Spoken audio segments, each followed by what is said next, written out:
But just then, Tunde rushed forward and grabbed her leg, crying, "Mommy, please don't leave us. We were blind. We were foolish. Forgive us." Ronke joined, weeping, "Mommy, I'm sorry. I didn't know what came over me." Madam Funke looked at them for a long time, her eyes full of tears.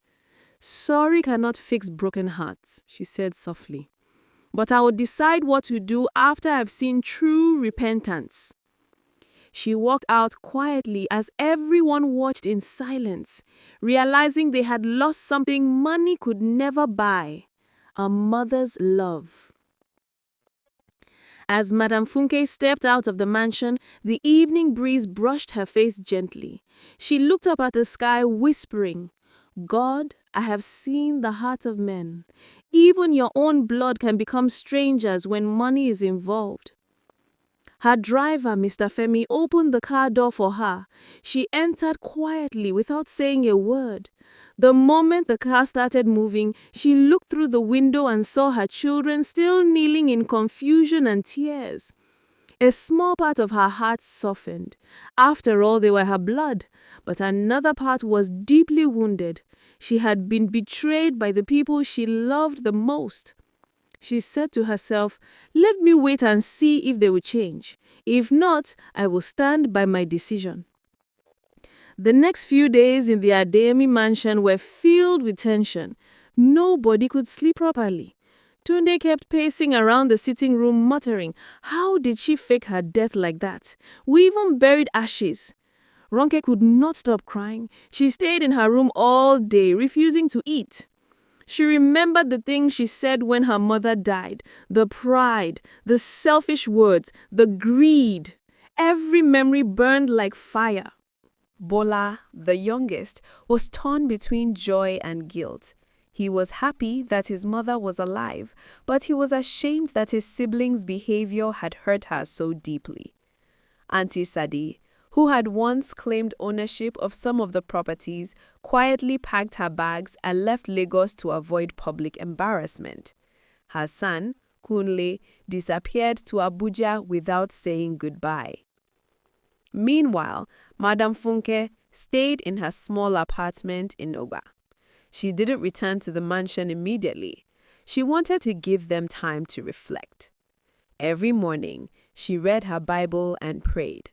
Sometimes, she would cry silently, remembering the laughter they once shared as a family. Ngozi, her loyal maid, was always by her side.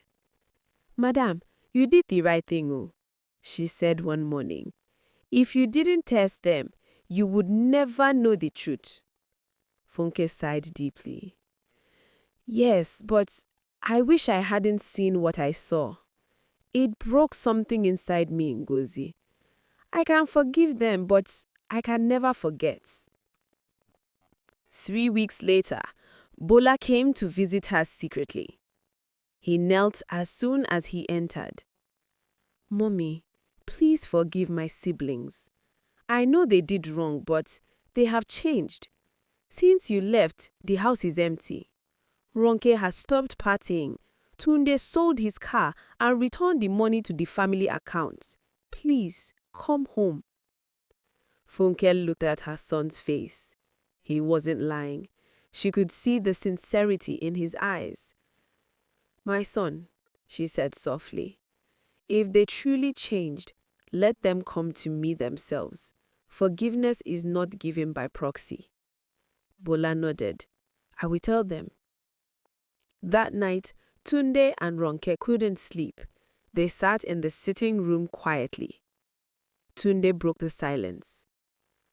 "We disgraced ourselves. We made Mommy feel unloved. I don't even know how to face her." Ronke sniffed. "She looked at me with so much pain. I wish I could turn back time." Bola said, "You can't change the past, but you can show her that you've learnt your lesson. Let us go and see her together tomorrow." The next morning, all three of them went to their mother's small apartment. When they arrived, Ngozi opened the door and called out, "Madam, your children are here." Madam Funke came out slowly, wearing a simple Ankara wrapper. The moment they saw her, They all fell on their knees. "Mommy, please forgive us," they cried in unison.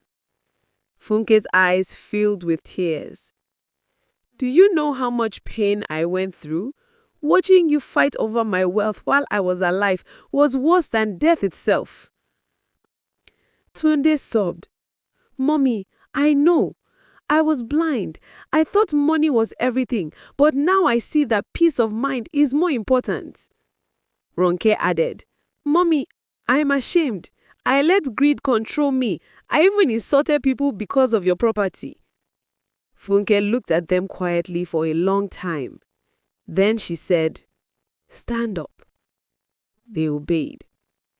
"You see, children," she said softly, "wealth is like smoke. It can disappear any time, but love, respect, and unity will remain.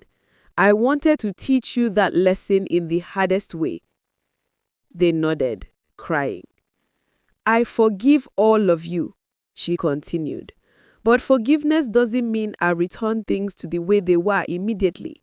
You must earn my trust again." She paused and looked at Bola.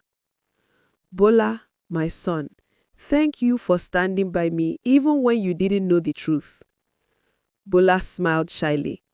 "Mommy, I only did what you taught us, to love always." Funke turned to her other two children. "You have one last chance to prove you've truly changed. From today, you both start working in my shop as ordinary staff. No special treatment, no shortcuts. If you survive the stress of that business, then maybe you will understand how hard I worked to build it." They nodded quickly. "Yes, Mommy, we would do it." A week later, Tunde and Ronke started working in the supermarket. It was the first time they had to stand from morning till night. Customers shouted, complained, and bargained aggressively. Ronke's feet ached.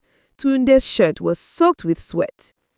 One evening, as they were locking up, Ronke sighed.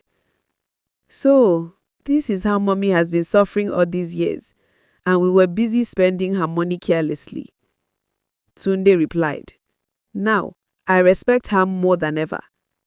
Slowly, they began to change. They became humble. They learned how to greet people properly, how to serve customers with patience, and how to manage money wisely. Madam Funke watched their transformation from afar.